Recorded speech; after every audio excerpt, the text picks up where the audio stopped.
After a massive day at Sha Tin on Sunday for FWD Champions Day, we're back at Happy Valley midweek on Wednesday night. No feature race as such, but a good card all the same. Very well welcome to Racing to Win. I'm Andrew Lejeune, joined in the studio by Paul Lally, our form analyst, and race caller Brett Davis as well. Brett's down off a pretty big high on the weekend. Yeah, it's been a big week, Andrew, and obviously a massive day of racing on Sunday at Sha Tin. And the wet weather's actually come back too. My glasses are actually fogging up even here in the studio at the moment. It's pouring with rain outside as we actually record the show, but hopefully it'll dissipate on Wednesday. But the Bureau is suggesting it's a big chance of being a little wet. We've had a lot of scratchings as well, Paul. Nothing to do with the weather, but interesting first starter we won't see, unfortunately. Beauty Spark. Yeah, he looked good. He won his 2 races in Australia before he got here, including one at Moonee Valley, so he looks like a really nice horse. And we got one jackpot though, $3.1 million for the 6-up win bonus, so that's a pretty good one. There's still a host of first starters in there, a couple of interesting ones. Your glasses never fog up, Paul. Have you got anti-fog ones or something, have you? Yeah, I paid extra for one. Right, OK. We've got actually another first starter, Aldo de Meyer. Yes, new jockey in town, introduced to the media on Tuesday morning. And not too many jockeys who arrive here in Hong Kong first step to Happy Valley. So it'll be a real test for Aldo, but we look forward to him doing well. Looking forward to it, absolutely. All right, before we get into Wednesday night's programme, let's look back on Sunday's action first. The 3 Group 1s with our racing review and Ed Sadler. On a day with 3 Group 1s, 2 of the world's best horses in action, and over 44,000 fans in attendance, the stakes were certainly high for the second edition of FWD Champions Day.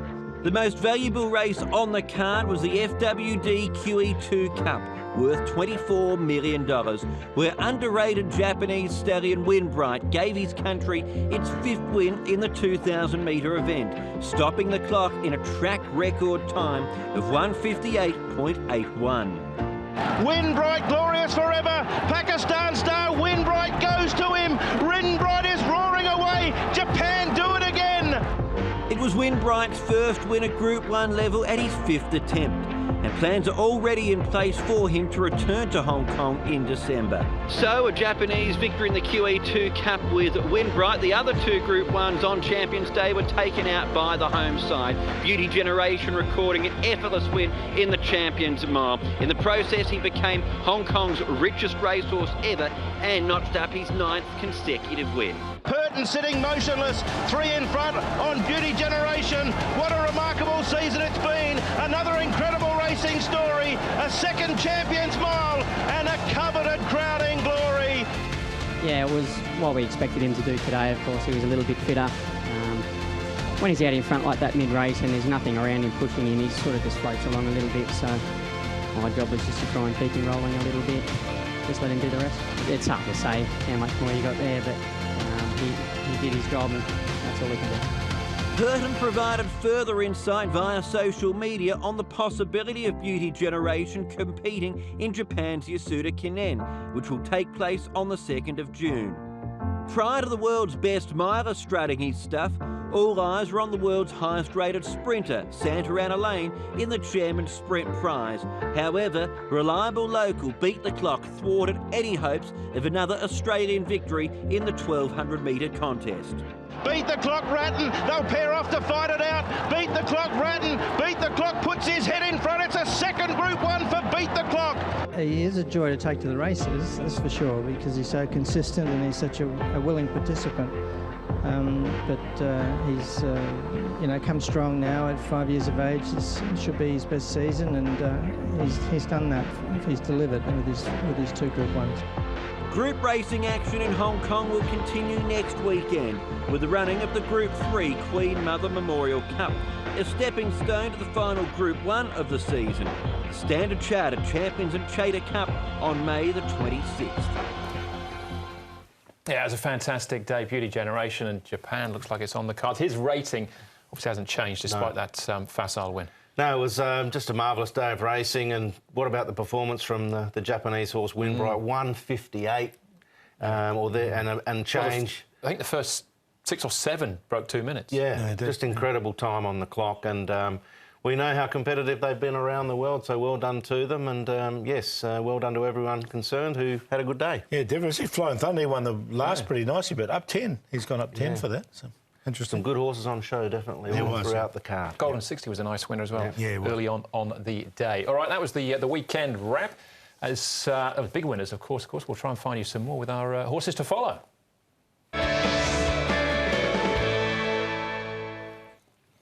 Plenty to choose from, I'd imagine. Paul, what did you find? I found something really early in the day, actually. A horse called Best Alliance. You'll see him highlighted here right at the back. Now, he was 250 to 1. He's only having his third start here in Hong Kong, but it was a most improved performance. And he just finished on the back of this is Golden 60's win that we said was quite impressive. And Golden 60 was impressive. He's 3 wide all the way. But you can see Best Alliance, he's weaved his way through. He ends up finishing in 5th. And this is over 1,200 metres. Once he gets up to 14 or even 16, I think we'll see the best of him. And he's going nicely at the moment. It was a good run. It certainly was, yeah. Dan Control over-raced a little bit, the odds-on favourite there, so an excuse for him. We'll hopefully see him to better effect next time, Brett. The Abraxas for me, Andrew.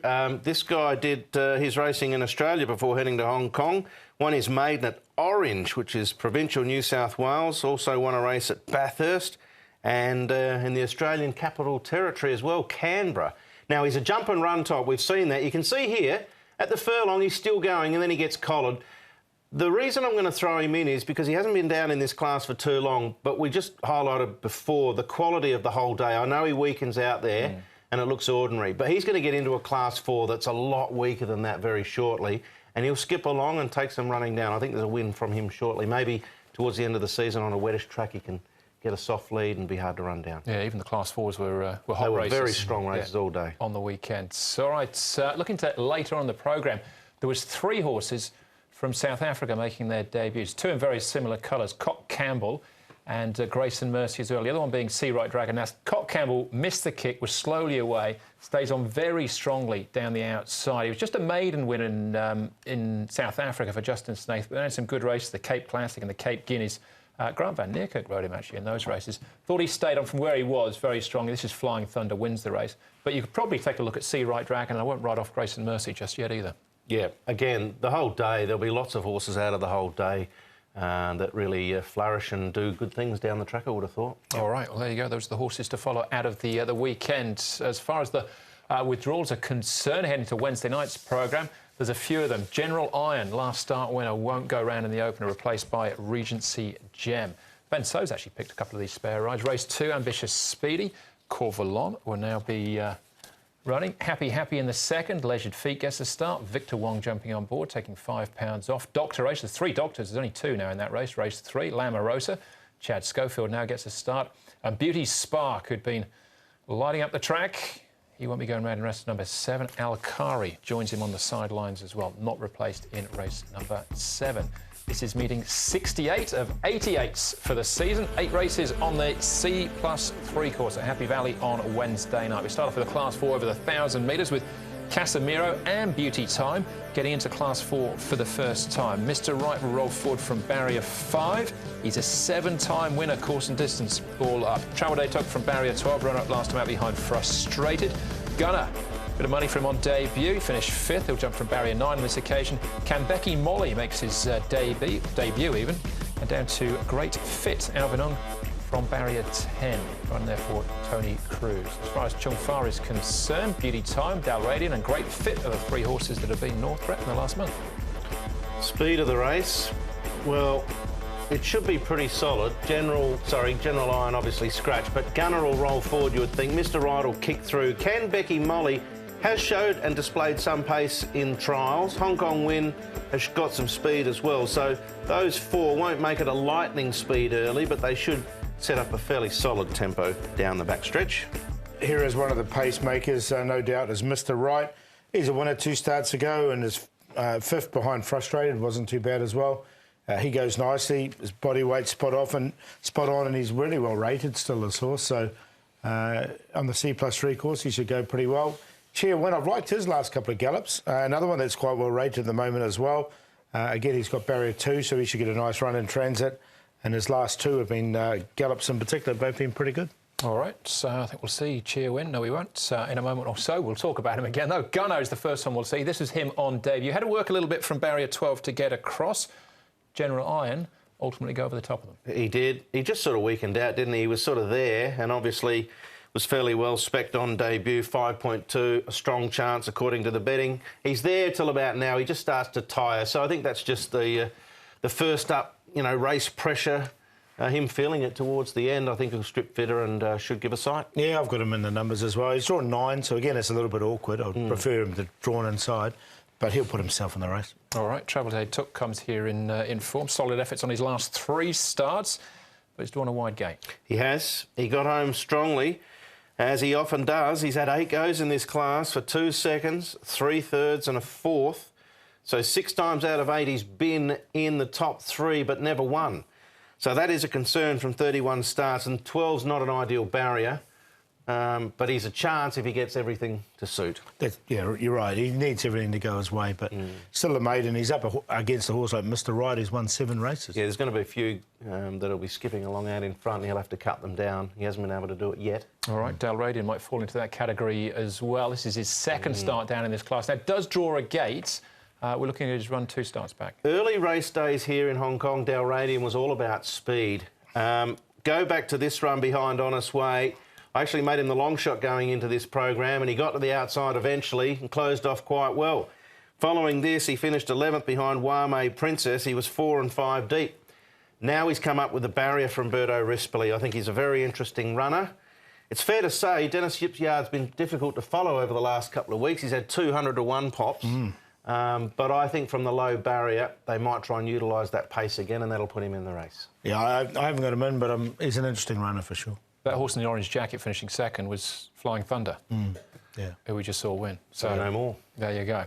One more to have a look at. This is Gunnar trialling it, and Kanbeki Molly, which my basic Japanese, after speaking with Massimo on the weekend, John Moore and Zach Burton might need this. Perfection. Kanbeki. First Group 1 in 10 years for the jockey as well. Great to see. And yes, it was a mighty fine interview, Andrew. I just wanted to reflect back on what Gunnar did prior to his debut. It was a strong trial, and I think the other one, Paul, probably happy just to watch at the moment, old Kanbeki. Yeah, had 3 trials, 2 in New Zealand before it came here as well, and did win a trial in New Zealand, but was on a wet track. All right, so Gunnar second up's our favourite, Paul, but you take him on? Yeah, I'll take him on. I'll get him in for second. I think he'll run well, but I just like the way Cheer Win's been going at the moment. He's went off a rating of 54. He's now down to a rating of 53. His last 2 gallops have been good. From barrier 2, I quite like him. So I've got Cheer Win to beat. Gunnar, who's obviously progressive, but barrier 9 just put me off just ever so slightly. Mr. Right, you're going to get a good run with him. He's won off a rating of 60. He's now down to 56 with an apprentice claim. And Hong Kong Win only had the 1 start. And I didn't mind Hong Kong Win's run. Some of John Suarez's horses do improve the run, and he did map quite well just in behind the pace. 6.849. Similar numbers. I've gone with Mr. Right. He'll be out in front making his own luck. This is his course and distance. Dale Radian, I think, is a definite chance. And I think from the gate, they can't afford to sit back in this race. They've got to go forward, I would have thought. Gunnar will roll forward and should strip fitter to the line, and Hong Kong Win as well. He was a bit weak on debut, but he'll be fitter and I think find the line better. 4, 3, 8, 9, shopping around those 4. All right, yeah, a little bit from column A, a little bit from column B for me, but we're all working around the same sort of numbers there in the first. I did go with Gunnar, though, on top. That's race 1 of the 8-race programme. Up next for us is a Class 5 contest. That's over the 1,200 metres.